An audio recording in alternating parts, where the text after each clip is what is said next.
All right, welcome back. We are COMP301, that's Linux operating systems in the summer 2020 semester, and it's week 12, part 2 of our broadcast, and we're talking about working with CSV files. So why working with CSV files? Because everything we're going to load, a lot of the stuff we do is going to be with comma-separated value type files. So things like from an Excel spreadsheet or even a data set that we download from the internet, and we're going to do that today with the Titanic data set, and we'll talk about that a bit. But before we get into that, I just wanted to talk about a little bit of admin. So we're way past this. We're into week 12. As you can see, what we should have done through the entire semester, we've kind of conquered. So we talked about Python programming in week, I should have done it in week 7. We did that. We covered Python data types of different kinds and control statements. We've gone through those, strings and text files. I mean, all that we probably did in like the first 2 days. List dictionaries and tuples, we've covered them in a couple of sessions. Python functions we covered as well, and a lot more. I think we've done all this work and everything else. So you have all your content, and now it's just, in my opinion, enrichment stuff, which is things like working with pandas. Intro to data science stuff, which I've kind of brought in for you guys, so that way you can branch out and get a sense of what it's like to do things with machine learning and data science, or even do just statistics with Python, which I think is also something that you can do. Statistical calculations, scientific calculations. Python is a great tool for that, and in many ways it replaces R for statistics to some degree. So, or at least is more popular than R, perhaps. Maybe not replaces. I think that's the wrong word. Anyways, so what we really want to do is I want to talk about the Python standard library CSV as well as pandas today. One thing we also should talk about before we get into this is next week. What's the plan for next week? And I just want to repeat what I said on the Monday, which is for people that are watching. So next week you have your final test. Your final test will be in a true-false multiple choice type format. And there are certain reasons for this. One of them is I want to make sure I alleviate exam fatigue for you guys from a practical perspective. You probably have a mix of practical and theoretical type tests. And I wanted to give you a chance, like I've done in the other classes, to write your test anytime between early during the week, Monday-ish, to Friday of next week. Everything will be due by Friday, including your final assignment, and then we'll wrap up all the marks and all that kind of stuff, so you have a good sense of where you stand. Monday and Thursday of next week in this course, we won't have a lecture. I will be here for office hours only, just to make sure that I can help you with things like any of the assignments that you're working on right now, and give you feedback on some of the work you've been doing this semester. I'm hoping to get all the marks done. That's my plan for next week, so that way you guys can feel comfortable about how you did, and we can also discuss stuff like so if I missed something, which is possible, or if you missed something, we can talk about it, and I can make sure that everything is updated appropriately, so that you guys have a good outcome to the course. That's what I want to do for next week. So it's kind of like it'll give you a chance to work on other stuff as well, and hopefully free up some of your time.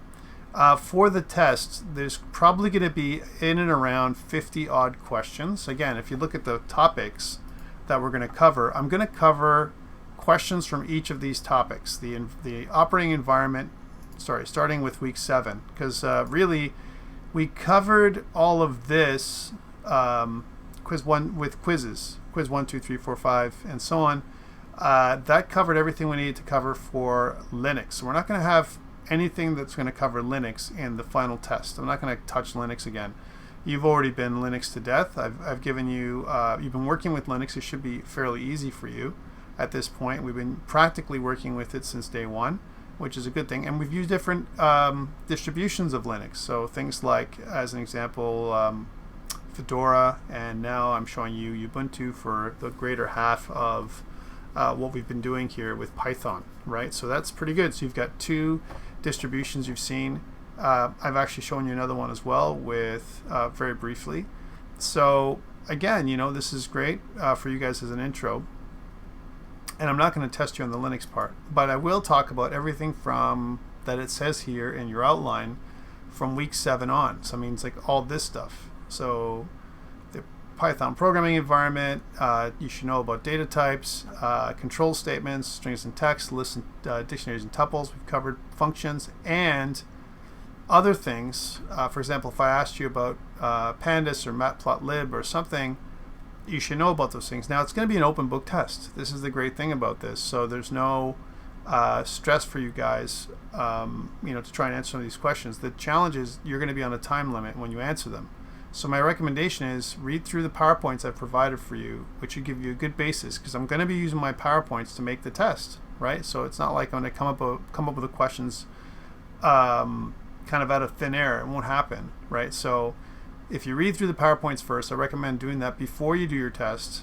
Just do a quick skim, make sure that you know where everything is, and this way the test itself is just an exercise that makes you basically go through the materials one more time before the end to kind of put it fresh in your mind. You'll have 2 attempts to do the test again, so that way it won't if you don't do well on the first attempt, then you have the second attempt, and I'll take the best mark out of the 2 attempts. So you'll get the highest mark from that perspective. So that's the plan, and again, expect a test sometime on Monday, worst case Tuesday, but you'll have it throughout the entire week to play with until Friday at midnight, and that'll be the hard deadline for the test. Okay, so that's what's coming up next week. Any questions around what's happening for next week? Again, I don't think there's any surprises here. It's the stuff that I've been talking about now for a couple of weeks in terms of what's coming up, and I think it's going to give you a good basis for moving forward from this course into the other courses that you're doing. All right, let's go into some of the stuff we're working on. So 2 things we're going to work on. We're going to work in the built-in CSV file or CSV kind of framework that we're going to kind of use. That's built into Python. We're going to use that, and then we're going to use pandas as well, which has more CSV stuff as well. Okay, so both pieces. Here I've spun up my VM, and I hope you did too. And I'm going to get in there. And for this second part in Visual Studio, I'm going to pull up a new file that I want to make. So we're talking about CSV files today. I'm going to make a brand new file here in our project, in our COMP301 M2020 Lesson 12 project. I'm going to make a new file that I'm going to call, let's just get rid of this stuff, that I'm going to name CSV files.py. All right, so CSV files.py, that'll be where it starts. And the CSV files, again, what we want to do is, for this first example, is import CSV. So CSV exists as a standard built-in library, which is really great. I think this is, again, a great option to start off with, right? We're just going to follow the PowerPoints here like normal, right? So to give you some examples, so here's what's going to happen. We're going to use the with statement, this is new, to open up a CSV file that doesn't exist. We're going to make this thing called, in the beginning, accounts.csv with a write mode. That's what it's going to be. And we're going to add a new line character. And we're going to name it as, we're going to use the as keyword to name it as accounts. So basically what's happening is instead of saying accounts is equal to open, we're going to use with this, create a code block that is a statement that we can create a writer, and this is very similar to our stream writer that we get in C#. Okay, stream writer and stream reader. So let's go back and get that to go. So again, we import a CSV, and we're going to say with open, and we're going to name the file. So we're going to name the file accounts.csv, and the mode is what we want to specify now, which is that is going to equal to write, so the write mode. And the next thing is going to be some options. like we talked about before in the PowerPoint, which is going to be our new line option, which is going to be this empty character. So new line is equal to this empty character, and then we're going to say as accounts. And this is a code block, so we're going to use the colon or to kind of go to the next line here. And what we want is we want to use the writer, CSV writer. Okay, so this is what this does. Writer is equal to CSV writer, and we're going to pass in a reference to the context that we're opening up, which is accounts. The accounts file is what we're saying. So hey, CSV writer write to accounts is what this is saying. Okay, so writer is equal to CSV.writer. We're going to pass in a reference to the file, the CSV file called accounts. Okay, and then we're going to say writer, and notice that there is write row and write rows. There's two options. We're going to say writer.write row, and we're going to pass in a list of information. So one of the first lists, the first piece of information that it says here in our example is some values and maybe the account number, followed by the person's name, followed by maybe some balance. Hopefully not a negative balance or a zero like that. But that's kind of stuff we're going to do. There's 1, 2, 3, 4, 5 pieces of information. So let's just make our own. Instead of account 100, 200, 300, 400, we'll just make a random accounts. And to make it more interesting, instead of making it kind of hard-coded like we've done in the past, right? Let's use some random values. So again, we're going to import random. I just said we don't have to exactly follow the PowerPoint here, right? And we're going to say that we're going to go random range, right? And again, remember what this does. We can specify a start and a stop. So let's specify a start account number at something like I don't know, from 1,000, to 5,001. So something like that. That's the account number. Followed by the name. So this is something like last name. So we'll say Parker. I like using superhero names. And then followed by the an amount of money. Let's use random.rand range again for that. Positive values this time. Random.rand range. And we'll go from something like I don't know, maybe okay, we'll make it from 0. 0.0. Let's try this. Now it's supposed to be an integer. Notice it says integer. So 0 to let's say some value. Now if it was just 0 to some value, just put in the upper value. Let's say, I don't know, we'll make it 1,000,000. Someone's got lots of money. So 1,000,001, let's say, right? So because 1, 2, 3, 4, 5, 6. There we go. 1,000,001. Some kind of value. So now we have this number, and I'm just going to do the same thing. And unfortunately for me, woe is me. I have to kind of copy and paste this way. And we'll just fix this problem. So this way, right, you're going to have a series of values. We'll do 6 of them. But they won't be as fixed. I don't know why it's doing that spacing. But they won't be as fixed as that we had in the PowerPoint. Just to make it somewhat so it's more interesting and random. Okay, that's what we want to do. So writer.write row writes a row of data, and instead of Parker being every name, we'll say Parker, Banner, Stark. Pick your favorite hero. Pick your favorite whatever. Strange. I always use these ones. I don't know why. And sure, Bond. He's one of my favorite superheroes too. All right, and then let's write it out and see what happens. So I'm just going to kind of go to the next lines, save the file, CSV files, and let's see what happens. Did we do it correctly? Did we mess up? What happened? So we'll say Python, and we'll go CSV files.py, and then enter. You don't see an output, but what you do see is this. And you can see what it's done. It's generated an account number, right? It would be rare to have the same account number here because it's such a big long range, but it's possible. It's definitely possible. And then the name of the, the last name, let's say, and some kind of value of money. Now, the value of money here is an integer, as an example, right? And we've got, 29,000. This guy's pretty rich. Banner's really rich. Somehow his, and then, so it's strange. Strange is more powerful. I would think that Stark is like got more money, but a lot of these people have lots of money. Lots more money than I do in my account, that's for sure.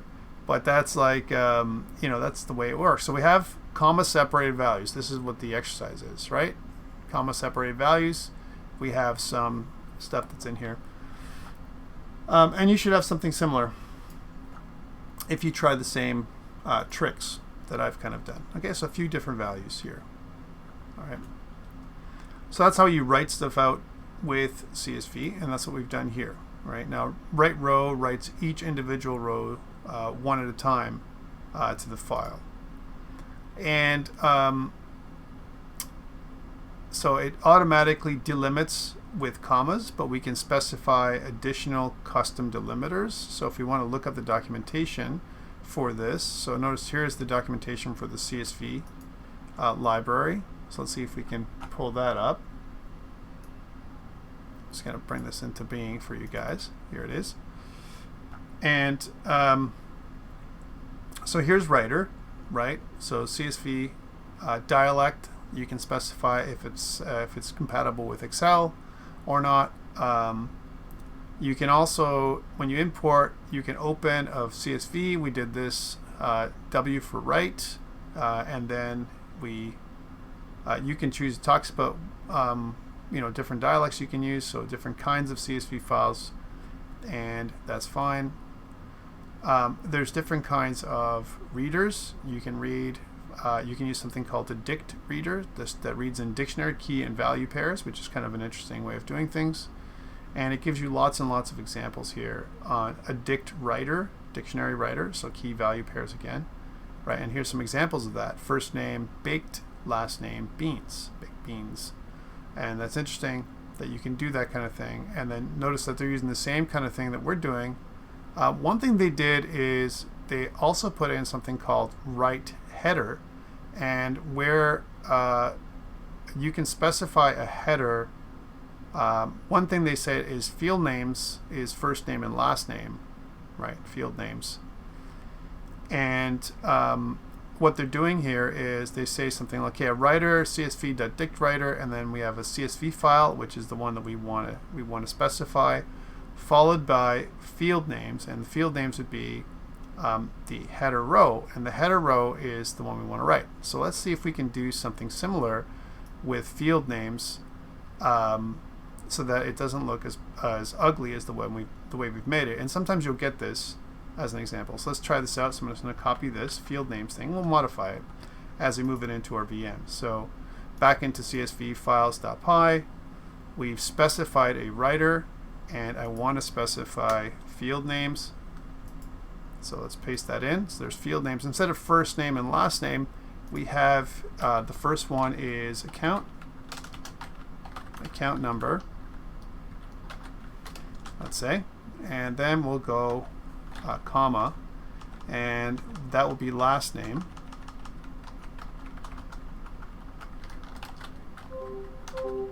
We'll actually do it like this: last name, account number, last name, account number, and then balance. Okay, so that's the field names. And then, like it says here, CSV writer accounts is the account name, and then the field names is if I want to put in the field names in there and see how that works. Okay. Again, I'm just going with our documentation now that's online. And again, a lot of times what we want to do is, we have to also put in field names equal to field names. Let's do that. Field names is equal to field names. There we go. A lot of times what we want to do is use some of the stuff we find, but we want to be more specific. And let's also, because we're using random stuff, let's use a random seed so we can always get the same result. So it's reproducible. We've learned about that in Python a lot. random.seed. I like to use random seed 45 just because. Import. Ha ha ha. Yeah. And again, by the way, if you don't get code hinting, seed 45. Okay, that's how it should be. So we're at the beginning of this. We'll always get the same number. Let's try this out again and see if we get an error or something weird. Yeah, field names is invalid keyword for this argument. So let's see if did we mess up. How do we do that? And is it only acceptable for dict writers as opposed to regular writer, right? Because here we're open with. It looks like this should be okay as an example. And here we're using a dict writer though, as opposed to just a regular writer.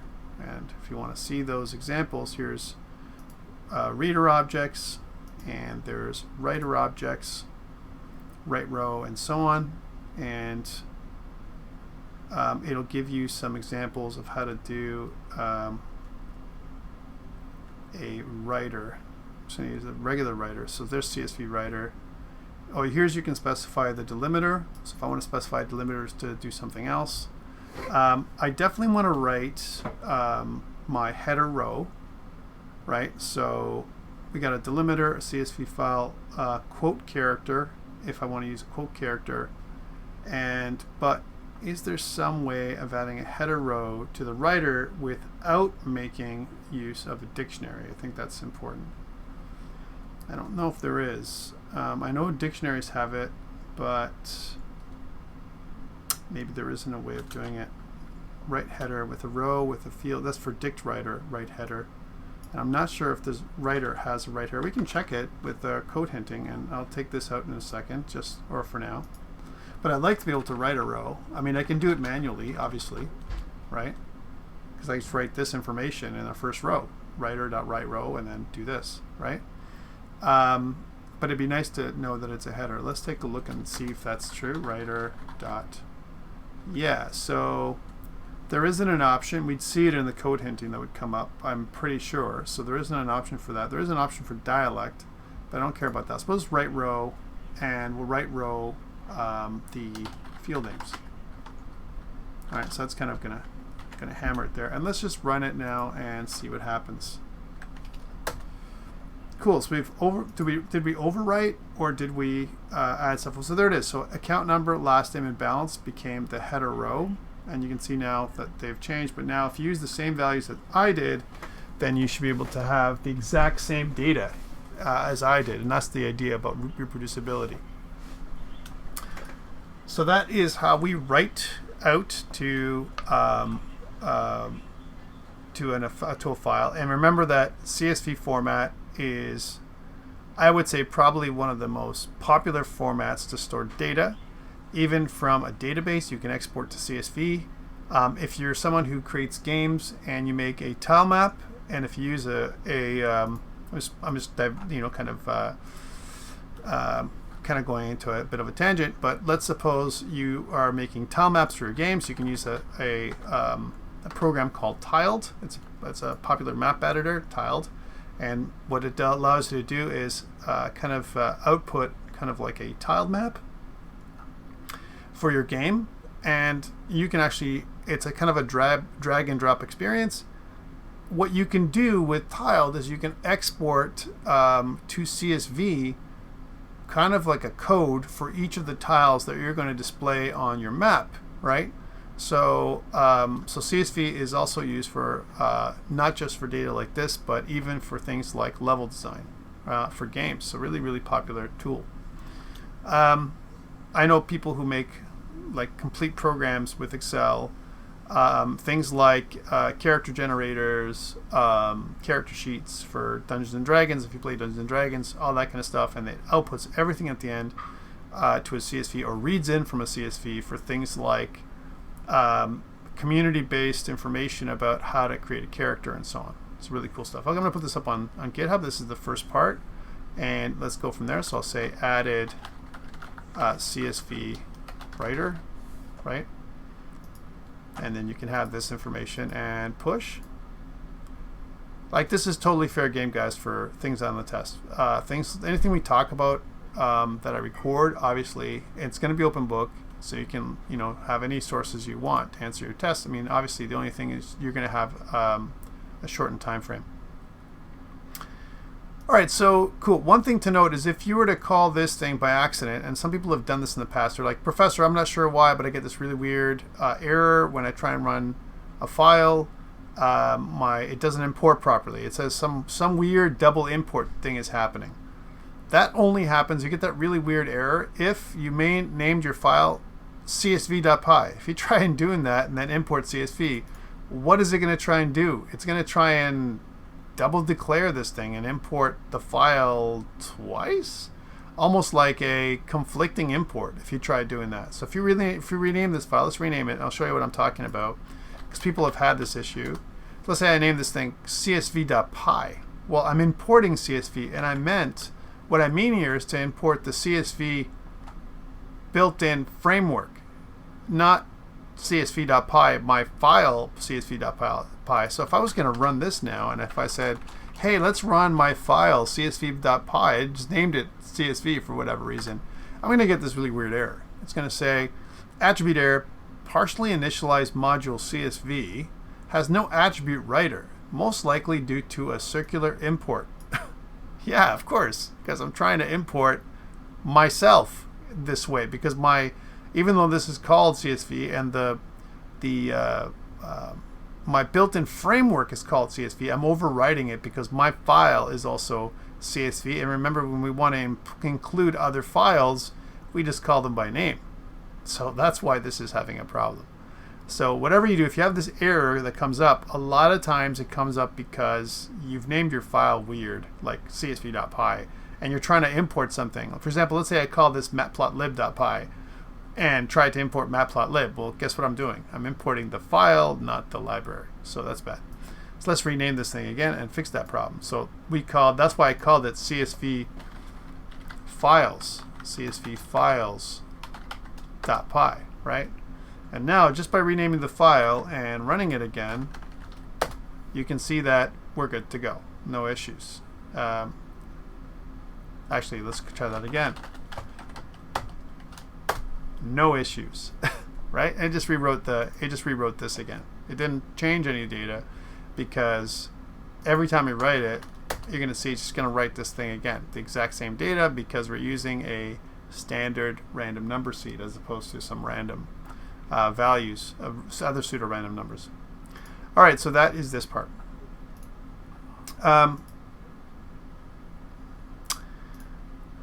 So it talks here about right row and how to use right row as the method, and it also talks about when we write out what it does. If I have single quotes, it goes to double quotes. If I have double quotes, it goes to single quotes. It's kind of interesting how that works. Okay.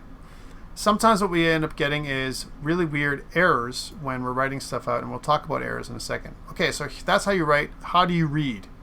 Well, reading is kind of the same way, except we're going to use reader.csvreader instead of writer.csvwriter. It's going to be the same thing, and we're going to write this stuff down below. So let's try this out. So again, going back, similar ways of doing this. We're going to use so we're going to say with open, and we're going to do the same thing. So accounts.csv, and we're going to look at instead of mode is equal to write, mode is equal to read now, and new line character again is going to be equal to this. You can see that this is all the same, and we're going to say as accounts. And this time, we don't care about field names yet. We'll get back to that. We're going to say reader is equal to csv.reader. I'm going to pass in accounts. Okay, it's all the same so far. And the other way around, what we're going to do is, now we can't just do, we have multiple rows here that we've written when we made this thing, and we need to read multiple rows as we come back out. But you notice what we need to use is some kind of looping mechanism, all right?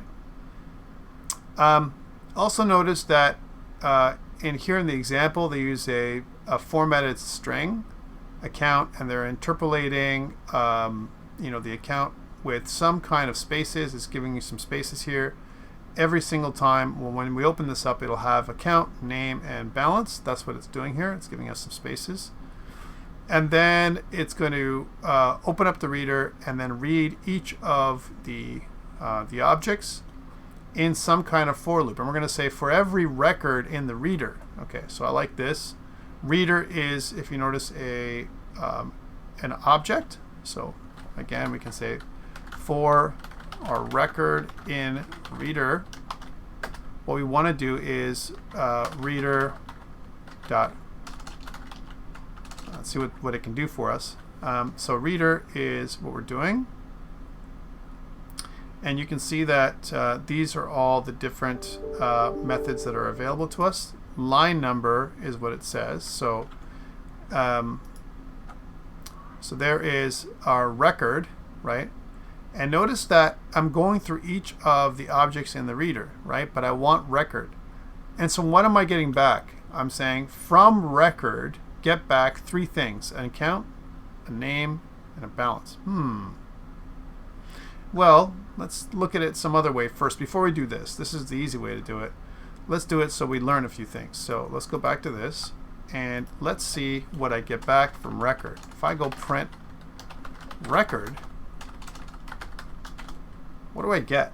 All right, so let's save this, and we'll clear, and let's do it. So there we go. There's your, the stuff that we get out. So notice what we get out is when I hover over, it says I'm getting a list of strings. That's what I'm getting, a list of strings.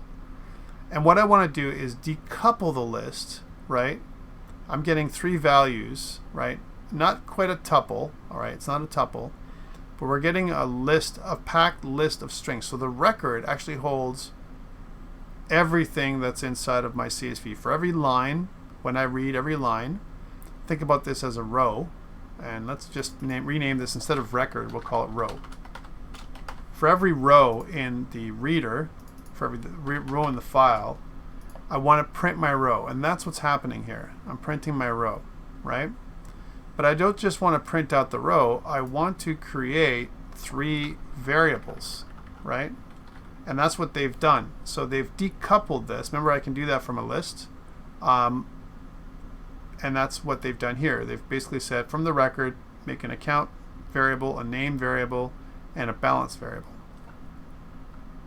Okay. So this is, like we said, account number. We'll just use the same field names that we did before. So we'll say account number. We'll say last name. Out. And we'll also say balance. That's equal to record, or row in our case. So we call it row. All right. So this splits off the data now into account number, last name, and row. And then we're going to use printf. I like to see this. I like to call this as printf, or a formatted string, where we interpolate the data that's in here. So we're going to say we want to show our account number. So let's first do this, and then space, some kind of spaces, and then our last name, interpolate, some kind of spaces, and our balance. Okay, we're going to do all these things. And now we have some other values here.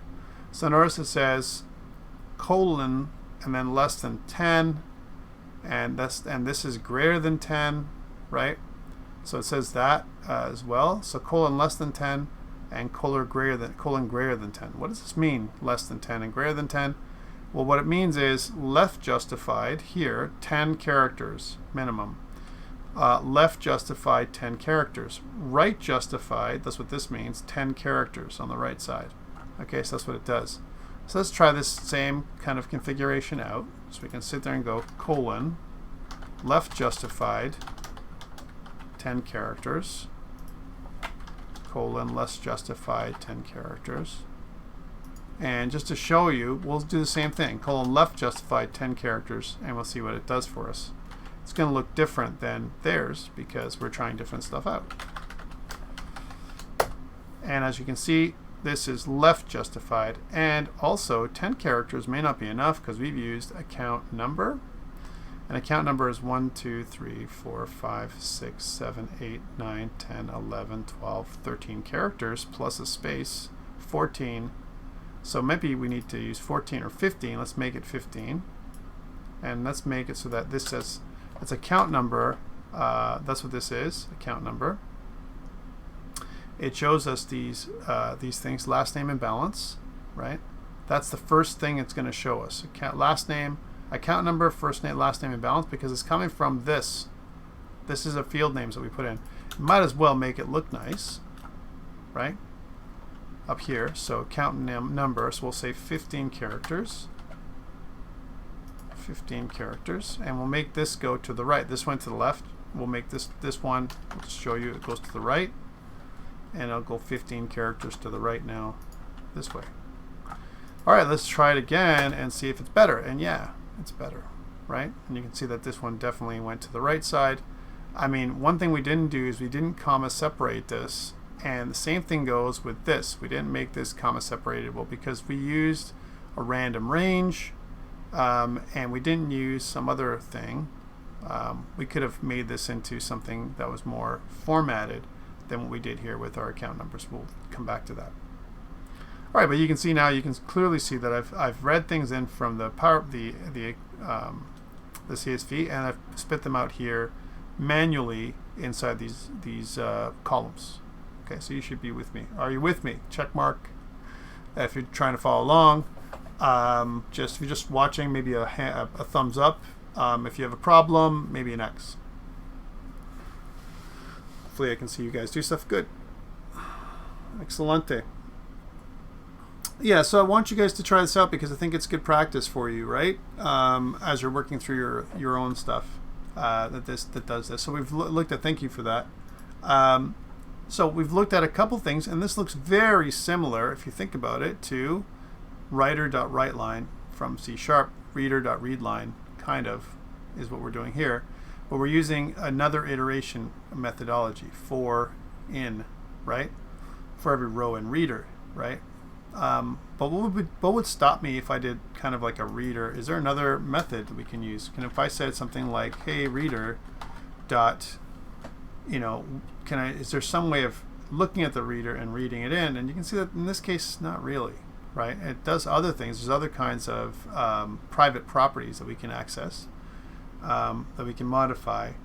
Line number and dialect, we can definitely get those things out, right?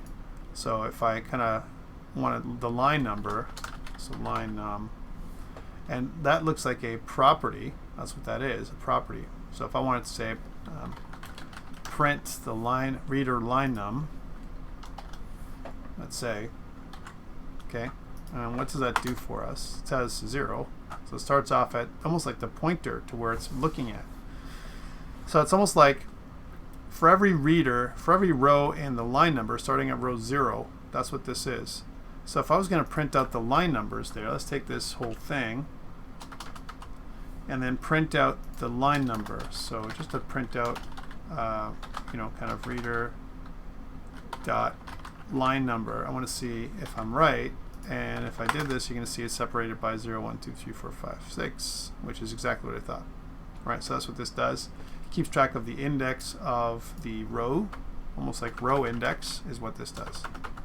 And that's what reader does. So that's where it's different than C#. C# allows you to do a reader read line and writer write line. This one doesn't. Okay, so reading in and saving CSV files. Cool. Let's keep going. So one thing that we talked about was if you have a problem with your fields, right? One thing I talked about here is we read one row in at a time, right? One row at a time. Here, this part here, it's like I'm breaking off my record like we talked about before, which is really a list into 3 different values, right? So that's what this did, almost similar to what we do with a tuple, right? Except this isn't a tuple. This is each individual one is going to be based on a string, based on what we get in from the data. And we could have issues if you were going to write stuff out that's wrong. Let's say we had an extra comma in there. Because we're sensitive to commas, or if we miss a comma, it would create the wrong structure. And this harkens back to what we talked about with, encrypting and decrypting, serializing and deserializing. Whenever I serialize a file, so here with my writing, I'm serializing my file in a specific order. I've got my rows. Each of these is a row, and I've got a bunch of columns of data, and these are the columns of data, right? And there's only 3 columns and a bunch of rows, right? So I need to read it in, or read it in the same way that I wrote it. So when we build file reading applications, file reading little functions, it doesn't matter what language, by the way, you should always think about the data that you're getting in when you're going to make your custom reader every single time, pretty much, right? And what you're expecting to do is read in or serialize, the data when you're writing out in a specific way. So you're going to configure the data so it sits in a specific organization, if you will, on the file. And then when you read it in, you're going to deserialize it, and you're going to bring it back into the program the same way that you put it out there, right? So out and then back in. So that's what this talks about. This talks about the challenges of if you do the data wrong. And this is all, kind of, we're going to call this academic maybe at this point. But what we really want is to kind of bring in some additional data sets, which is pretty awesome. So with machine learning and with big data, there are a bunch of awesome data sets out there that are free. Let's take a look at this one first. So this one is a data set, a free group of data sets that are CSV files. Here are all the CSV files for these. And you can see some examples of larger data sets. It tells you how many rows, how many columns, so it describes the data set for you, right? So this is how many rows they have. And you can see what these data sets are. So population of US cities. The data set is called Big City, right? And spatial location of bramble canes. Smoking deaths among doctors, right? And a bunch of other, tons of different data sets that you can look at. Here's Canadian population data, so CanPop, right? And it talks about fairly recent data sets that we have here. So we can pick any one of these things to access, and there's 2 ways to get to them. One way is if I go directly to the CSV and download the CSV, right? So let's say, for example, I want Canadian population data. So I can go to the CSV file and download the CSV file. So let's just take a look at it here on my PC for a second. So I'm going to go to downloads and save this. Here it is. And I can open it up with Excel because it's openable.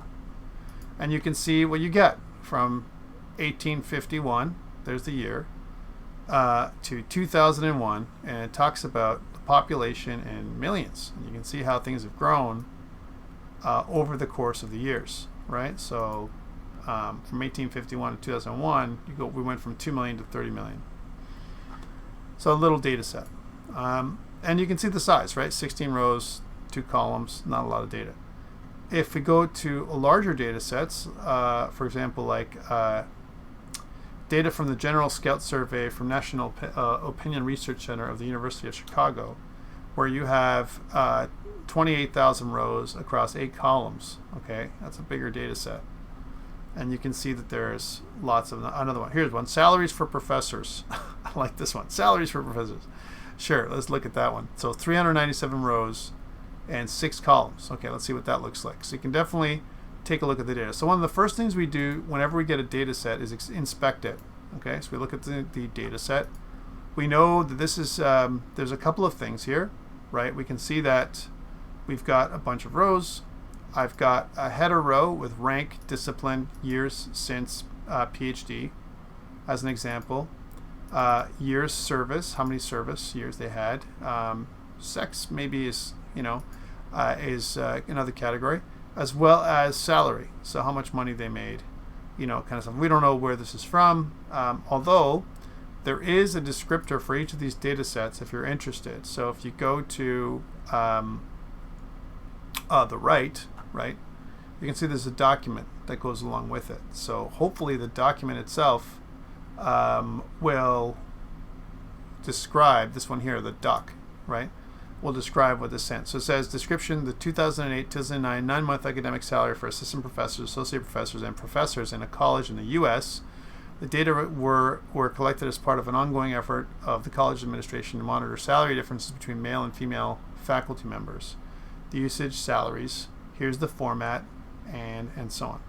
So this is kind of what the data sets look like. And yeah, we can definitely get the data set directly, from here. We can just go in here and access the data, the CSV file. But the other way to do it is through the URL. We can actually use the URL to get our data set as well. And we'll see that in a bit. This is one of them that's big, one of the most popular ones, Titanic survival. Survival of passengers on the Titanic. So this is the kind of like similar to the Titanic data set that is very popular out there. And if you look at what this is, it says information on the survival status, sex, age, passenger class of 1,309 passengers in the Titanic disaster of 1912. So that's one of the data sets, and it talks about some information you get: survived, no or yes, sex, female or male, age, in years, passenger class, first, second, or third. So that's kind of the information that you're getting from this data set. Okay, and now remember that we have yes or no, so 0 or 1, female or male. We can these are categories, So categorical data, age, numerical data, We can say average age. I can't say average sex, I can't average sex. If I can't average it, usually it's a category, Survived, yes or no, If it was a 0 or 1, we could give an average survival rate. How many survived? We can tally up how many survived and come up with a survival rate based on sex or age or both, We can do that. So that's kind of what the data set describes, So luckily a lot of these data sets are clean and we don't have to worry about them. Sometimes we get data that is not clean. For example, if you look at Statistics Canada, you can download information from there directly. It's open source, and sometimes the data that we get is not clean. It's not complete, and so on. And this is where we use pandas and for both series and data frames, Okay, so that's data sets, and we talked about. I'm showing you what this might look like, if we were going to load it. So that's one. The other place to go is this place called Awesome Datasets, which is a GitHub repo. I love these. Another GitHub repo. So you can see that there's a bunch of, they've broken it into a table of contents. So things like sports, time series, esports. Yeah, there's one. Let's look at esports. And under esports, we have Open Dota, a data dump. From Open Dota. Let's take a look at what that looks like. A data dump from March 2011 to March 2016, and it talks about what these are, and it describes the data set, like what you get: matches that contain match level data such as start time, cluster, and game mode, player matches that contains data for each player in a match such as kills, death, and gold per minute, match skill, contains a skill bracket assigned by value. So these are all, kind of describing your data set, and then samples, So here's a huge thanks to someone for creating these samples. So we can download some of these samples if you want. There's some tracker links.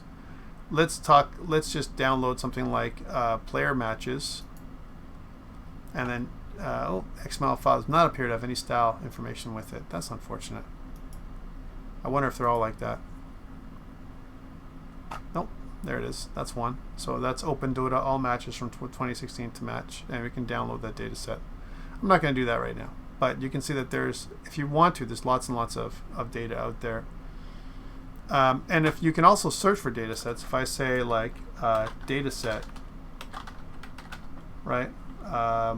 And for example, let's say I'm interested in, I don't know, astronomical data, like astronomy data set, right? So we can look at that, and I'm just like randomly looking at stuff, and you might find stuff on this is data.world. You might be able to find some data, sunshine by city. There's something that you can find, and it talks about, it describes it, percent of possible sunshine by month and year by city as long as records have been kept through 2015. Sounds pretty awesome, right? There's one file, there's two tables. Let's download this, and you have to log in for this or sign in with Google. I'm not going to do that here, but you can see that there's data sets galore out there that are free for you to download. All right, so that's how you get data sets.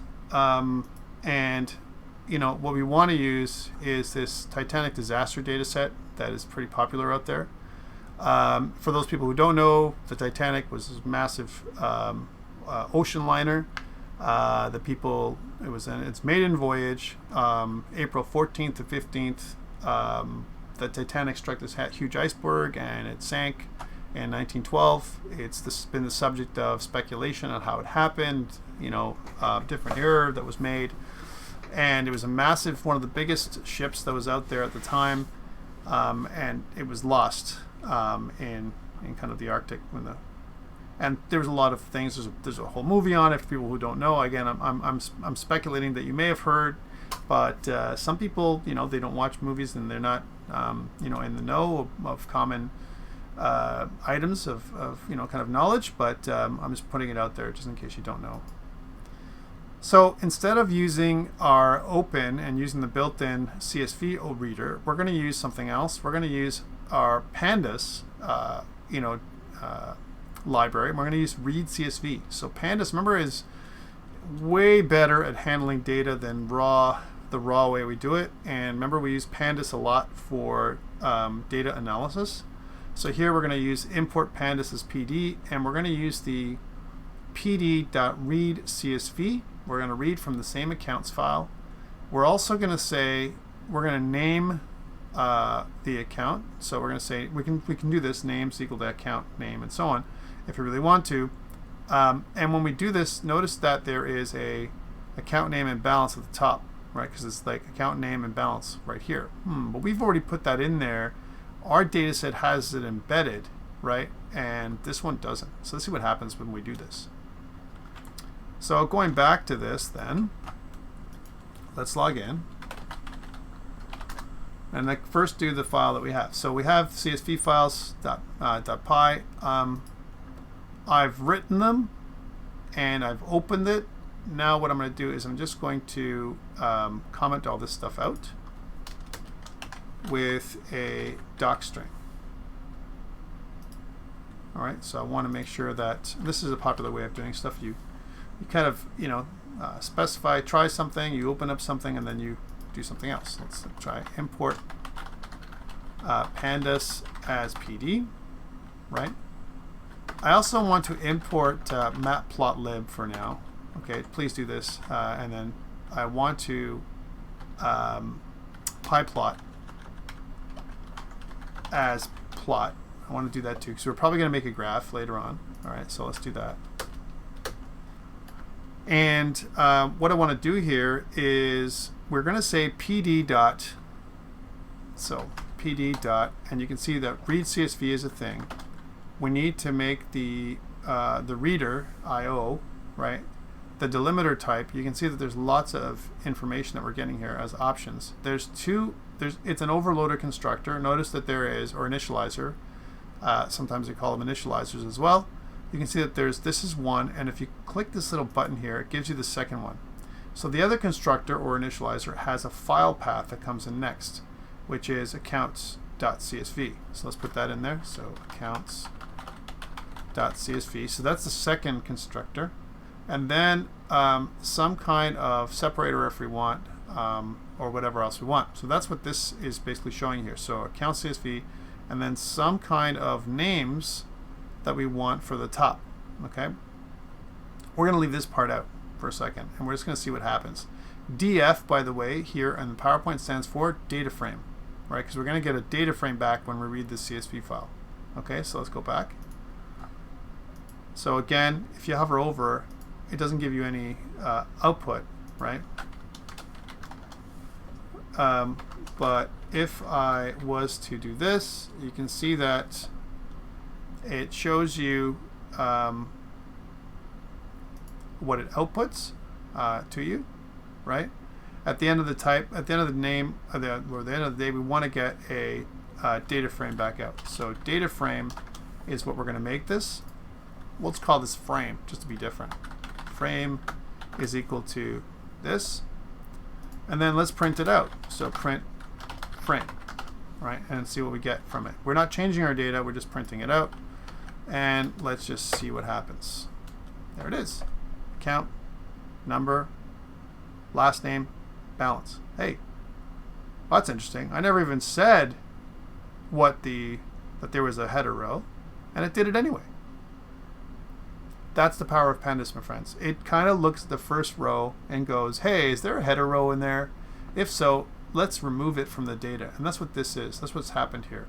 So the data, our data frame, starts at 0, 1, 2, 3, 4. It's 5 pieces of data, but there's 6 rows, including the header row. And so it's ignored that, which is nice. And it's put everything in a beautiful format for us. I had to do nothing to get this. Literally just one line of code, right? So that's pretty cool. All right, so that's the first thing we did, and you can see here it just printed out this for us. If we didn't have a header row, we could specify what we want, how we want things to be. And if I wanted to, let's say I said names is equal to, let's see if I actually put that in there. So if I said names, notice that there's like all this as well, right? Names is equal to, and I want to make a, kind of my own names, so I'll call this account and last, which make a difference, and money. What if I did this, kind of thing? What would it do? And let's just see the difference between one and the other. What it's trying to do now is it's ignoring the fact that I have a header row. So here's my header row here. And it's reading stuff in, right? And it's reading it. It read the first line in as a piece of data, right? And it renamed the header row with the stuff that I gave it. So not cool, right? We don't want that to happen. That's why we didn't do, do it the other way around, right? Remember that if we don't do this, if we don't have a header row and we do this, it injects a header row, right? So that's one thing. And remember, we can also change other things about a data frame, remember? So if I can do this manually here, I can also make the index come differently, right? So I can change the index to whatever I want, right? So I read it in, and remember frame dot, it has all of this. I can still do all of the stuff that I normally do with my with the data frame. All right, so these are all the things that I have an option to do. So you can see that index. So if I say index, and it's a method, right? I can change my index to whatever I want. So on the left, it can show different rows or whatever data. Let's go back. So that's what this does, just like a regular data frame. Now here's something. I can take my data frame. So I want to save my CSV. No problem. I can take my new data frame and I can output to CSV into a new file. That's a beautiful thing too. So I make a data frame. Once I have a data frame, right, which I have, frame dot to CSV. Look at that, right? To Excel. Look at that, right? To HTML, to JSON, right? To NumPy. Look at all these things that it has for conversion. To string, to timestamp, to Xarray, like lots and lots of stuff. To LaTeX. Oh my gosh. You put this out to LaTeX, you know what LaTeX does?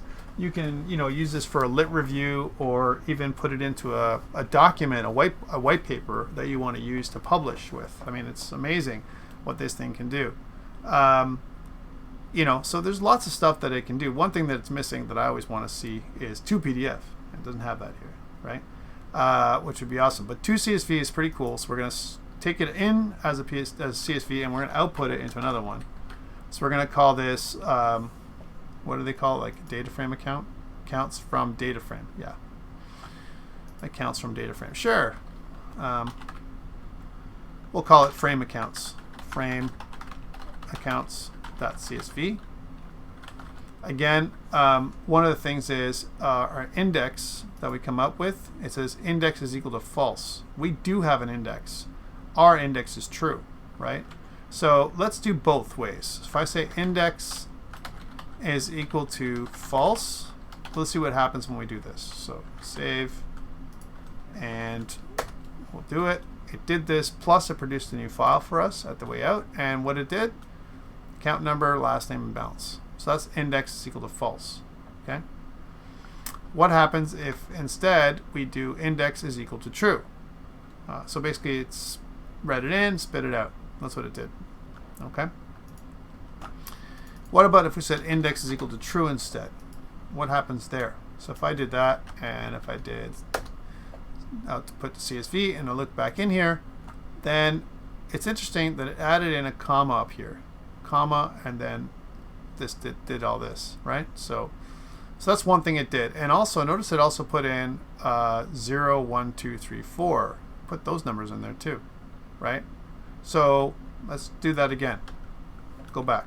So what did it do? What's the difference between index is true and index is false? Index is false. If I look at my frame accounts, we don't have the index 0, 1, 2, 3, 4, and we don't have a comma before here. Comma, the whole index is gone, right? Okay. So that's one thing it didn't do. You know, with taking out the index. So index is false. It doesn't put out the index, the left value. Remember? So again, if I was to go to my files and I specify before I did my frame, it's if I said something like frame.index and I said my frame index, you know, I want to specify a list. Can I do that? Can I do something like, well, the first one is Parker, the second one is Banner, the third one is Stark, the fourth one is Strange, and the last one is Bond. And also we can put the first index, which is the top one, is header. But let's see what happens here when I do this part. And let's just not output this right now. We won't output it to a file. First, let's see what we get in the frame. So whatever we get here is whatever we get here is really what's going to file. Okay, so let us comment this part out and then just try printing it out and see what we get. Do we get an error? What do we get? It says range index object is not callable. So how do we do that? Remember how we did that? How did we do that last time? Remember, we did this just last day. We talked about how to change the data frame, right, of our files, right, so that way on the left it would show a different index. How do we do that? Well, let's go back to the files. Come on, guys, right? That we did last time. Hopefully, you guys are with me, and we'll open up, you know, the PowerPoint from last week, which I used earlier this week. And we went into Pandas data frames and we talked about our series. And then what we did was when we got to here, we noticed that we have a grades dictionary, right? We created a data frame from a dictionary. And what we said was I wanted to change this part. And so instead of grades.index with an open bracket, that's the one I made a mistake. We just have to change this so that there is no bracket. Let's do that. Grades.index, and then in this case it's frame.index. Let's do that. So frame.index is equal to Parker blah blah blah blah blah. Okay, so let's see how that works if I want to change the frame. right? There it is, Parker banner. You can see that that kind of works out like this. And so you can change the index to make it whatever you like, right? It could be an ID, it could be generated. So let's say, for example, I want this to be generated, and I know that my last name is also something I want in the row. So, you know, as an example, let's just say, right? Then how would I get that information into my index? It's going to be some kind of series anyway, right? And remember what we can do. We want to look at the, once I make the index, I can say Parker, frame.parker, and then show me everything in Parker's thing. To make this more interesting, again, we're doing it this way, right? I want to take the existing frame that I have, right? Remember, the data frame is what we're talking about. And what other options do we have? This is review from last day. So if I do this, can I do, what if I said something like, okay, I want to print, can I do this? Can I do frame and then 0? What happens if I do this? Frame 0. What does that do? Does it do anything? And we'll just comment this part out because we don't want to do that. It doesn't do anything. It says, well, you know, it's trying to go through it, and that doesn't work, but we can use .loc or iloc 0. We can use iloc, right? And if we did iloc 0, then it shows us account number, last name is Parker, balance is this, name is so on. So that's what we want. So we want last name for this. So iloc.0, and if I said last name, I can't do this, right? But this gives me the for 0, if you notice. And if I look up to what we had earlier, right, you can see that 0 is the 0th row, right? That's what we get. So we get, you know, the if we had an index, we would have an index. Then we'd have the account number, the last name, and balance. So those kind of things, okay? So I got this working, right?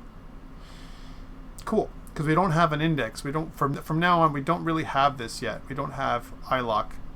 And I can do slicing, right? I can do slicing. So I want from 0 to 1, let's say, not including 1, 0, 1, 2, let's say. So let's say if I go, I want to get from 0 to 2.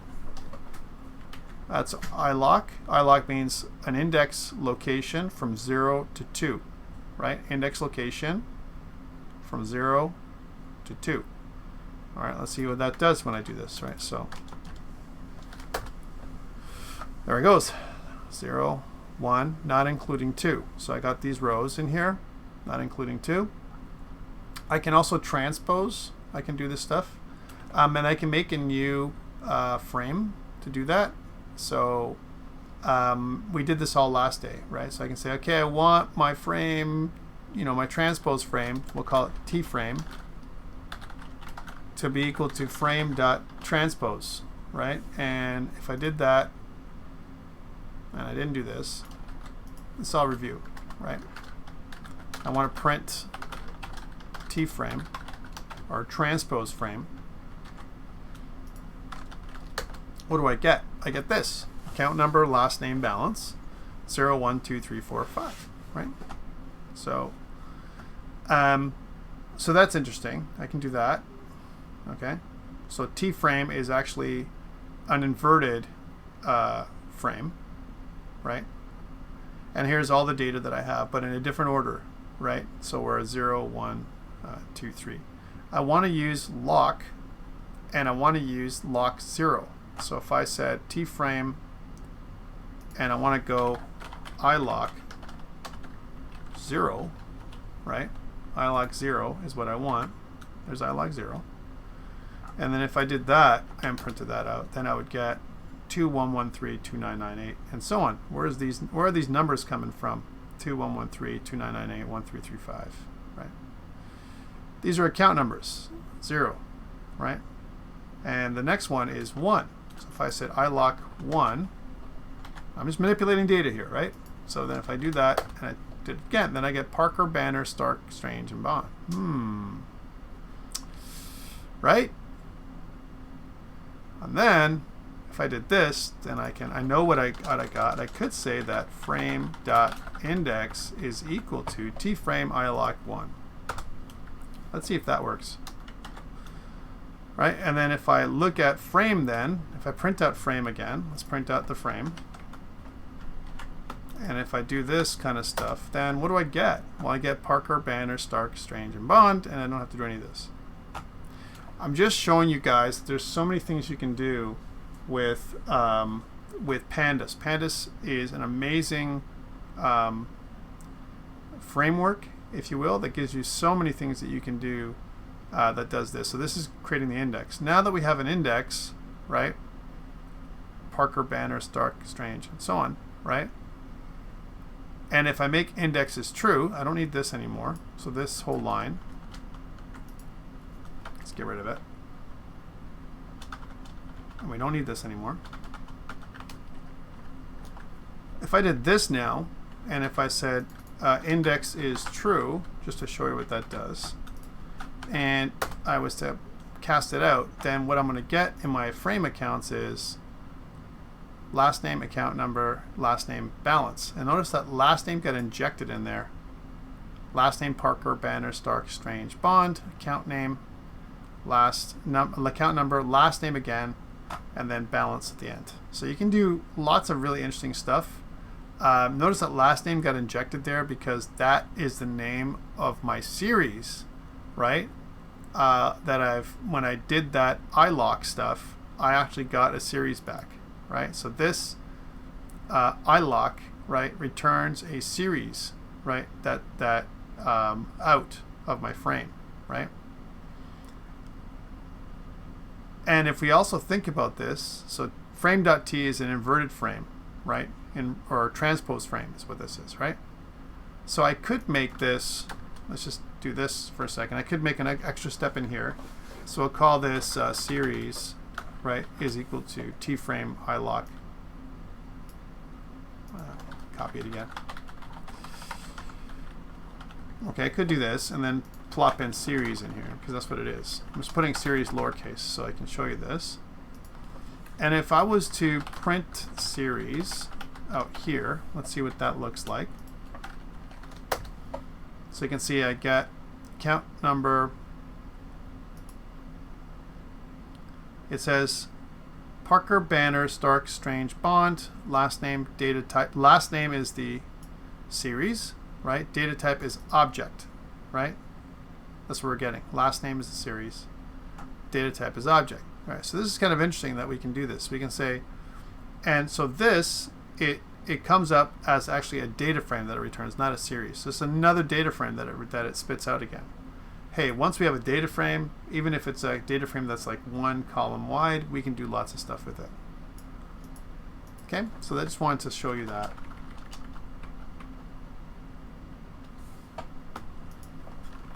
Because I know that we've been manipulating data in different ways. So this is what Pandas allows us to do with this. DF to a CSV, DF to whatever, right? Let's switch it back though. We want to say that index is false for our output. And we'll just do that again. So we'll make sure that our output is index less. Okay. Okay, so kind of the same. This one and this one are the exact same, right? This one is been generated by what we read in from this one. Okay. All right, let's continue. So we've got all this data, and now we can also read in, instead of reading in from file, we can read in the Titanic data set from this link. And notice that it kind of gets put together. Why do we separate it this way? Because a lot of times what we want to be able to do is, this one is spanned across two columns here. If you did it any other way, it would mess up. And that's why it's been kind of put together like this. But what you could do instead, if we go back in here and let's just comment this whole thing out. So we'll just keep Pandas in here, but we'll use a doc string to comment this part out. right? So we'll comment this part out. So we'll do the next part. We want to load in a CSV from our Titanic. So we'll say Titanic, right? That's equal to a pd.read.csv. Notice there's other reads: read HTML, read JSON, read pickle, read SAS, read SQL, read table. Like lots of stuff, man. It's like so powerful. Like I said, so read CSV, read clipboard, and then we need some kind of HTML link for this. So that's the Titanic. Let's figure it out on our own. So instead of going through the PowerPoint, let's go up online where we have this Titanic site. So let's search for Titanic.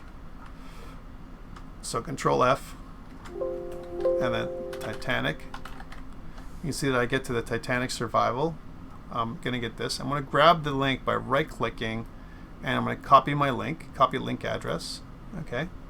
Hopefully this does it. And let's go back into the VM and paste it. So paste. And we need to put some kind of quotation marks around it. So that's the URL, right? Titanic Survival CSV. It's all one. You can totally do this. And let us print it out. Now remember, we get back is a data frame, right? So if I said print Titanic, you're going to get a massive data set now, way bigger, well, a bigger data set, way bigger than what we've had before. So let's try that, and you can see now we're going to get a pretty big data set. It's reading this data set in from the web, right, in real time. So I'm not like there's 1,308 records, one for each passenger, whether they survived or not. Okay, so that's kind of the information we're getting. The first column is the passenger number, if you will, and then we get something called unnamed, right?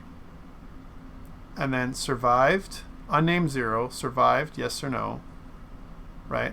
The sex, the age, and passenger class, first class to third class, right? Notice that there's all the ones in third class did not survive, the ones we're looking at right now, and so we can see that. The average age, we can do lots of stuff in here. What about if, remember, a data frame also gives us information for descriptive statistics. So we can sit there and say, all right, well, I want to describe what I see. Describe, right? If I said Titanic describe now and I pulled it up, what do I get now? Well, did I save it? Yeah. So it says I get some, well, first of all, it says I get this method nd describe of unnamed 0, and it doesn't really do much for me here, right? It talks about the average age and so on, gives me the total number of rows and columns, but nothing else. So how do I do describe? I want to describe on a particular value. By the way, if you want to know more about the Titanic, I put the link for Wikipedia up there, so if you're interested in seeing what that is. If I do head and tail, sometimes you have a big data set, right? Like this one, or a bigger data set. This is not quite the longest I've ever seen, of course, but let's suppose that you only want to show the head of the data set, right? So head, what that does, if I clear and do this, it just shows kind of the first part of it, and I'm just going to go back in there to show you. It'd be nice if I actually did it right, head, as opposed to the way I did it. So head needs to be put in like this, and now it's going to show you just the first 5, right? And by the way, what else can this do? Head takes an integer value. So if I said something like, I want to see the first 10, right? Can it do that? And well, maybe if I end it off properly. Yeah, it does. It shows you the first 10 passengers. They're all in first class. You can see still that quite a bit of first class passengers ended up dying too, right? And it's all by alphabetical. Obviously, some of these people are related, right? You know, as in, you know, they're probably a family that ended up, some of them died, some of them didn't. And then, was, you know, compared to, well, look and see this Master Hudson Trevor. So this guy, I mean, he was a child. He was not quite 1 year old, as an example, and he made it, but his sister and his mom and dad didn't make it, right? Kind of stuff inside the, you know, this thing, this crazy accident. So it's interesting that they did something like this. They actually have that kind of level of data for each of the passengers. Okay, so that is a little gruesome, but it is what it is. So you can actually do head and tail, and you can say the first so often, or you can take the default first rows or last rows of the data. We can also change our, so I can say, it looks like it says Titanic.columns. We can change it to the columns to whatever we want. So instead of making it index on the left, we can change columns on the top to rename them to what we want. So again, going back, if we want to change these to what they are, so we can do that. So we'll still do the head, this part, so 10 people, but instead of doing this, we can say Titanic dot columns, right, is equal to, and we can name what the columns are going to be, which is kind of the name, right, and then, you know, survived or not, and then gender, and then age, and then class. Okay, so let's see if that works. Yeah. Name, survive, gender, age, class. So we can rename stuff. Remember, once we name it, we can rejig, and we can save this out to whatever change values we want, compared to what the original values were, which is kind of cool, right? So that's what this does. And I want to look at the age column, so I can, if I do Titanic.describe properly, not like the way I did it. Let's try that. So if I said, you know, Titanic.describe, so print Titanic.describe, and try it again. Oh. Then you're going to see that we have the age column. It automatically comes up, and it tries to count how many, so 1,046 entries that you can describe. Our mean, so the average age was 29 years old, people who died on Titanic, or people who were on the Titanic, sorry. Standard was 14, right? So standard deviation 14 years from that. So that means that there were, you know, stuff on both sides. The maximum age was 80, right? And the minimum age shows baby age, which is 0.1667, not quite. Even a little younger. The first quartile was kind of at the lower bounds, which is 21, and then the you know, kind of the higher bounds was 39, and you know, something like a person who's 80 would have been an outlier. So not very many people who are 80, because you know what? Most of the values were right in here, from the 25th percentile to the 75th percentile. A large amount of value. That's 50% of all the values. 50% of people were inside this range right here, from 21 to 39, right? That's what these statistics mean. Okay. So yeah, so maximum is like, well, not quite an outlier, but there's actually, you know, people that are going to be way outside of this. And if anyone that's 80 is close to the edge, right? And anyone young like this, minimum, is close to the bottom, right?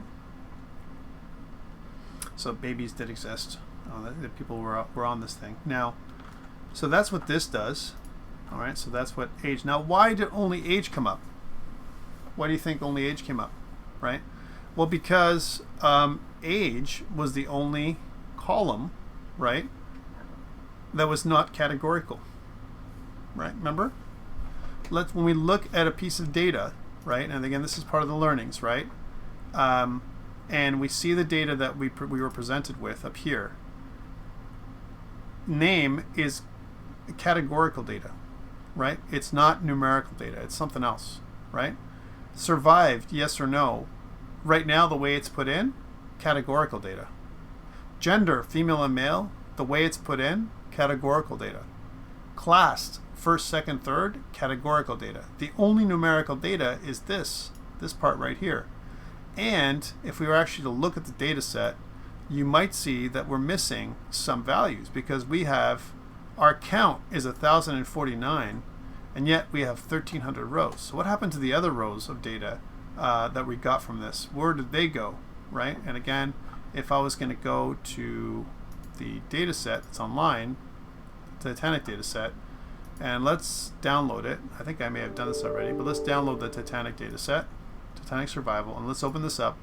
One part of looking at and doing some statistics, as an example, is cleaning our data. Remember, we talked about this. And you can see clearly that there's a part in here that's garbage. This one, right? So we have a piece of data. It says Bauman, Mr. John D., right? Survived, no, but we have no idea how old they were. First class, right? So this is garbage data because it's not, it's in the same column as numerical data, right?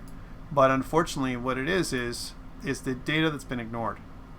And there's other ones, Bradley, Mr. George, right? So we don't know how old those people are. We can't confirm how old those people are. So these pieces of data, remember what happens with Pandas. Pandas removes garbage data. It doesn't accept it at all. It ignores it by default, which means you're going to get a skewing of the average ages and so on because we don't know what these people, how old these people actually were. Okay? It's just giving you some food for thought. We don't know because we don't have data for these people, right? But we know that, you know, some of them didn't survive, right? This person survived, but maybe they couldn't be contacted, you know, as an example, to confirm what their age was at the time, right? And so on.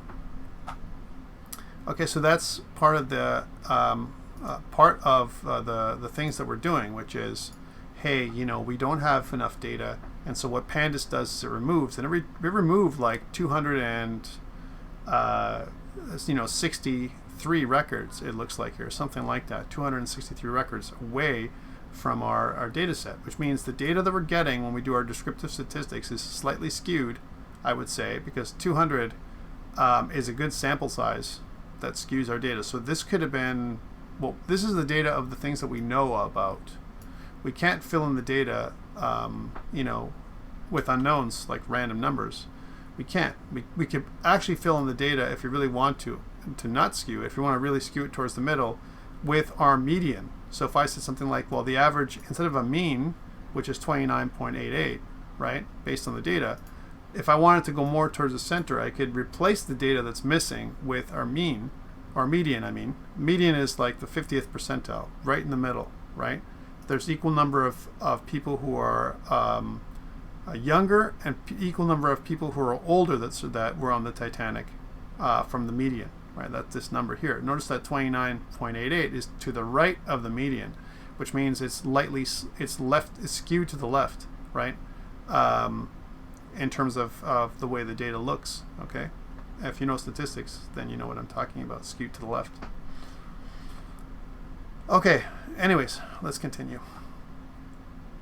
So that is, so that's the Titanic data set.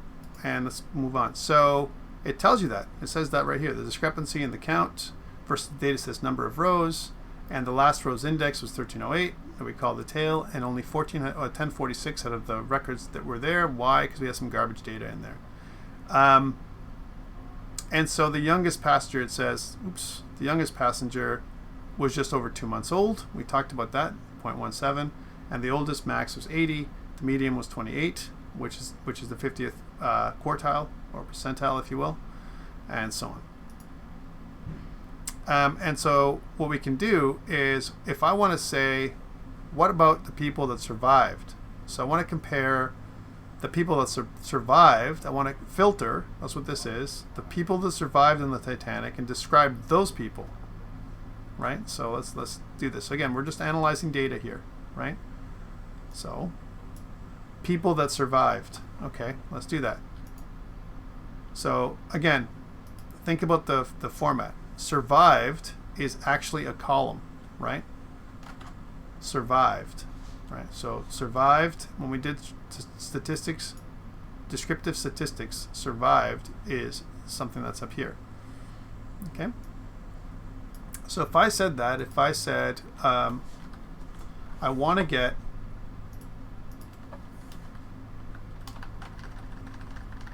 people that survived,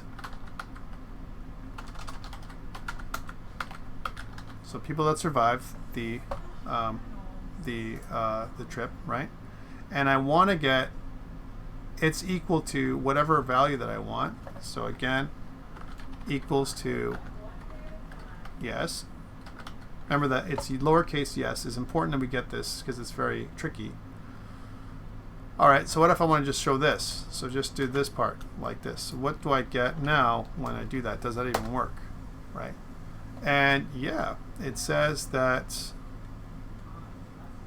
it printed out the survive column, right? Only the survive column, true, false, is what it printed out, okay? So where survived is equal to yes is what I want to describe, right? So I want to print out Titanic survive as yet, and I want to describe that. So I'm kind of doing a chained process where I'm saying, hey, take this, the data that I'm getting back here, which is a subset of the data for the Titanic. I only want to look at the people that survived, right, from the data set, and I want to describe those people, okay, from the describe column. And now you can see that I have 1,309 as an example. Okay, unique to top false, frequency 809. Okay, what the heck does this mean? There's data, but not exactly what I was looking for, right? So 1,309, unique to top false, frequency 809. So if you look and see what that means, count is the total number of items in the result. Unique is the number of unique items, right? So true or false, that's what unique means. So there's two types of values, true or false. Top is the most frequently occurring value in the result. Unfortunately, it's false. That means like most people died, right? And the frequency, right? The frequency is the number of occurrences of the top value. So that means that our frequency, 809, right, is the number of people who died out of 1,309. Okay? If that makes any sense. All right. So that's, kind of the way we can separate things. And then what I can do is I can create a histogram if I want of that. If I want, I can create a histogram. Now the way that histograms work is they're built into pandas, and this is the last thing we'll do for today, right? So what if I wanted to do a histogram of the whole Titanic site? So I want to say, okay, I want to do Titanic.hist, right? And Titanic.hist is a function, right? So notice that that is a function, right? Hist. Now, if you just did this, and if I just did it again, so I ran it, and it's not going to show you much. It's not going to do anything. But if this is why I asked you guys to include matplotlib, because matplotlib is inside of pandas, right? Then I can just do a plot.show. And if this works right, then what I can do now is when I do this, I get a histogram, right? Which is a distribution of my results based on the only statistic that I can measure, which is age right now. It's the only measurable. The rest are all categorical, right? And it kind of shows the number. So this is how many. It's pretty raw, hist, what it gives you, right? As well as the age range. So this age is here, and the volume of people are here. So how many people are on here? Well, there's this many people, as an example, and most of them sit from a distribution perspective. You can see that they sit around this area here, which is exactly what it showed on the chart, which is roughly 28 years old, which is the average, right? Something in that range. But notice how you've got a lot of data on this side, right, of the chart, and I said it's skewed to the left.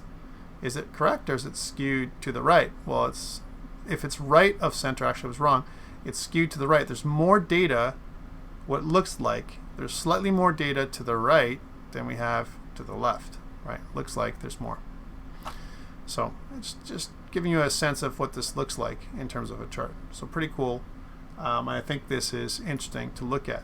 And this is looking at an actual data set that we have, that we can download. So you try it. This is where you can grab something else other than the pandas, the Titanic data set, and let's do our little exploration. I'm going to try something else before we end for the day. So again, what I'm going to do, this is just an example. You try with one of yours, right? I'm interested to see which ones you have. So this is the way we're going to do it, right? I'm going to try doing the same thing. I'm going to find a data set that I like up here, one of these ones, and let's see if I can find something with at least as much volume as what we have. All right, so remember, some of these data sets are fairly clean, so it's not going to be something that you're going to have to look at too much. And let's keep going down. So cluster, these are cluster type data sets. There's counts. You can see that there's counts. So different kind of things, and you can look at there's also Titanic counts. So let's take a look at this one. What's this one? So count says the data is an observation-based version of the 1912 Titanic passenger survival log. We have a class, age, sex, and survived. A factor with levels no or yes, right? So kind of very similar to what we already have. So I don't think that's really that interesting. Let's look at some more cluster or more data. That's up here. And let's look at something else that's in here in this range here in the car data level. So chemical composition of pottery. All right, chemical composition of pottery. That's kind of interesting. Fertility in contraception, salaries of professors. We kind of did that already. Yeah, let's take a look at salaries of professors. That's kind of interesting. So it's called salaries. And again, what I want to do is I want to grab this one. So copy this one, copy link address, and go back here and do the same thing. So we'll call this salaries, and we'll say that that is pd.read.csv, and then plop in that data. There it is. So salaries, right? And then we want to just see what it looks like. So we'll print the salaries dot head of the, I don't know, 10 of them. It's not that many, but let's just look at 10 pieces of data just to describe what that looks like. Okay.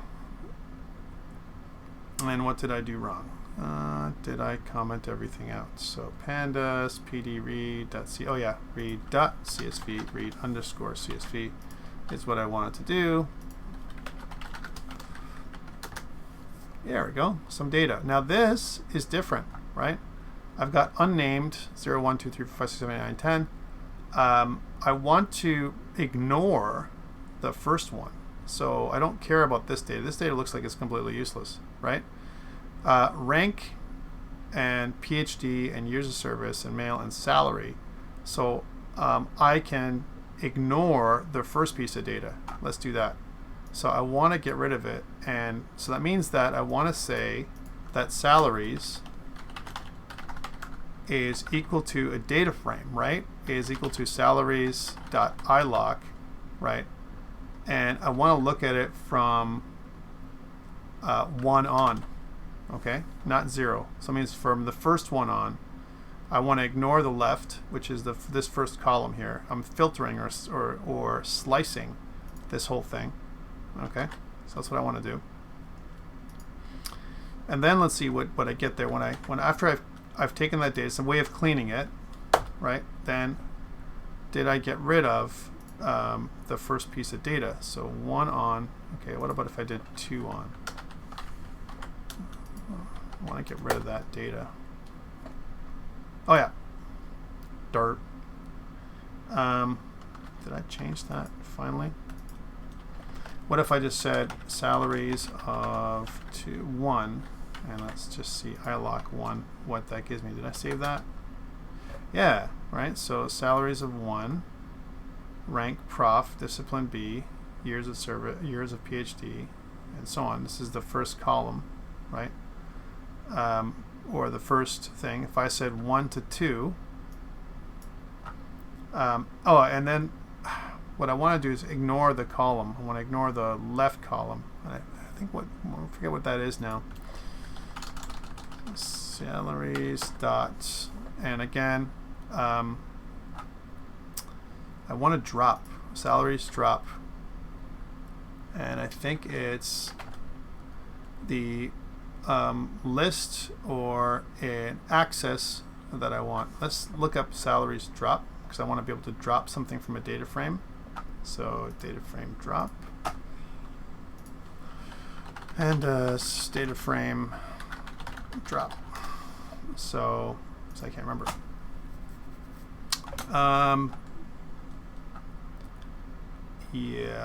Reshape. We can reshape it for sure. Drop. Okay, here we go. So 0, B, and C axis 1. So that's on the y-axis, right? And I want to drop columns is what I want. Columns. Drop columns equal to whatever. So this drop columns. So let's go, instead of doing drop for a second, let's just say I want to see what that looks like. And that gives me all of this. I want to have this unnamed gone. So column unnamed, I want to drop that unnamed column. So dropped, and then column equals to unnamed, right?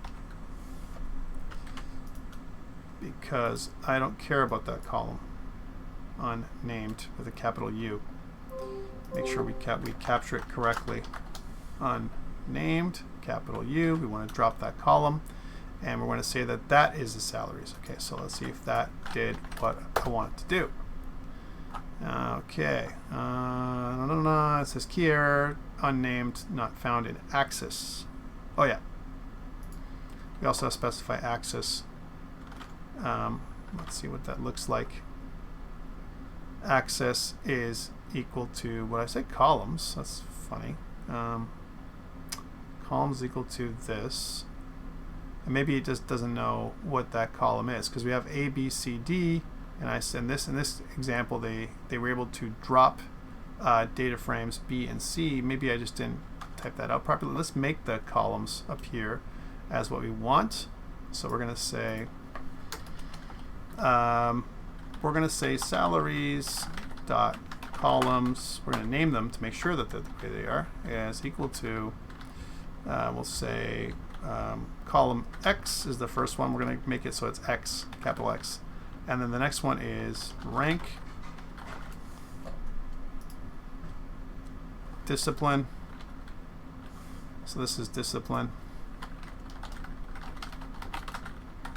and then years from years since PhD. So we'll say PhD years. Make sure that it's specifies something like a data type, and then years service years, service years, and then gender, and then salary. All right, so that's what I want, and we want to get rid of columns named X, because that's the one I want to get rid of. Let's see if that works. Salaries drop. Yeah, right? So we renamed the column and we redid all this stuff so we have some cleaner data of the stuff we want. Now what if I wanted to do, I want to do descriptive statistics on this thing. So I can say salaries dot describe. Let's see what it gives us now. We have a couple of numerical pieces of data, years of service, PhD years, and also years of service years. And let's see what it does, as well as salary. 3 pieces of data that we can tap into. So what does this, how smart is Pandas? What is it going to give us if we do this? So let's try this out. And there you go. So it breaks it down into statistics for each column. So here we go. We have a count, 397 PhD years. They have added it all up, with a mean of 22 years. So 22 years having PhD. The service years was an average of 17, right? With an average salary of, the average person had an average salary of $113,706, right? And that's how it worked out to be, with a standard deviation of $30,000. So plus or minus basically of this. That's the plus. The maximum salary was 56 years since their PhD, with 60 years of service, making $231,000, with a low value of $57,000, meaning with 1 year since their PhD and 0 years of service. When they first got hired on, you see a guy who's a newbie who's only making 57. That's pretty good.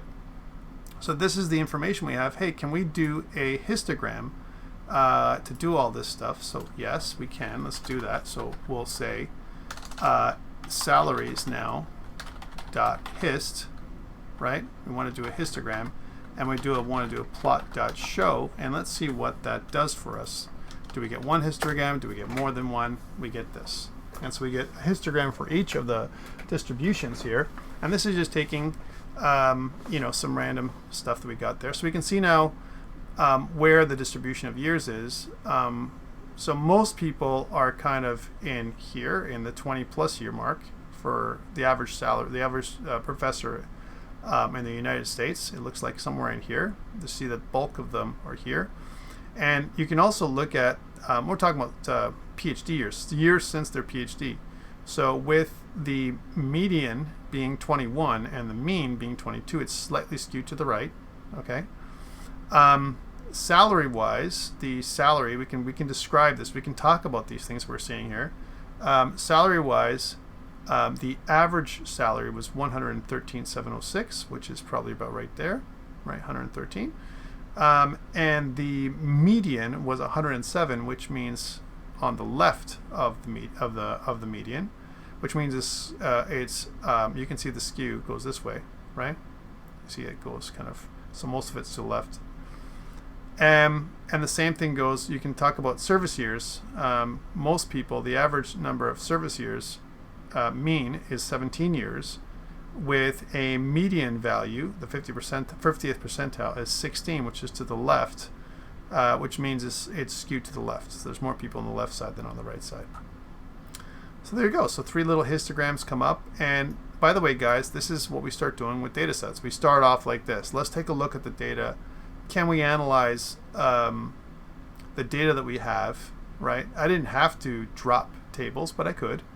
And we can analyze the data that we want. We can also recategorize the data. So things like gender, as an example, I want to know, how many people, just like we did up here where it says survived is equal to yes, and describe, I could describe how many people are female, as an example, to male. And you can kind that female is equal to yes.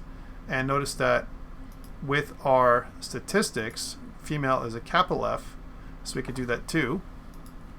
We could say that let's print our salaries, right? And we want to,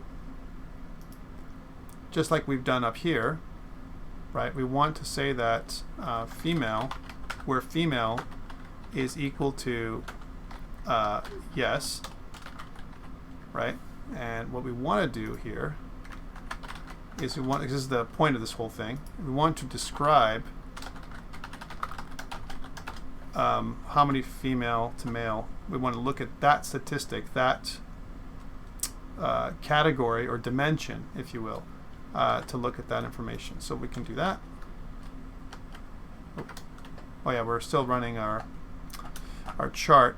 And when we run our chart, unfortunately, we have to stop this because it eats up some resources. And let's just do that again. And our data frame says it has no thing female. Of course, this doesn't. It has, I think it was called sex, gender. We call it gender. Gender. And let's try this again. Gender is equal to male or female. Female. So we'll look at female. Gender is equal to female. And then let's see what that happens, right? We still get these charts, but we also get, because that's what we asked for, we also get a total count, 397. Unique male, female. Top is false, right? So mostly male is what this means. And frequency is 358. Right? So that's the number of times it was false. 358 males out of 397, which means there's a large gender issue, right? And if I want to ignore times where it's females, so I want to get the average female salary, I can do that by sorting, female versus male and so on.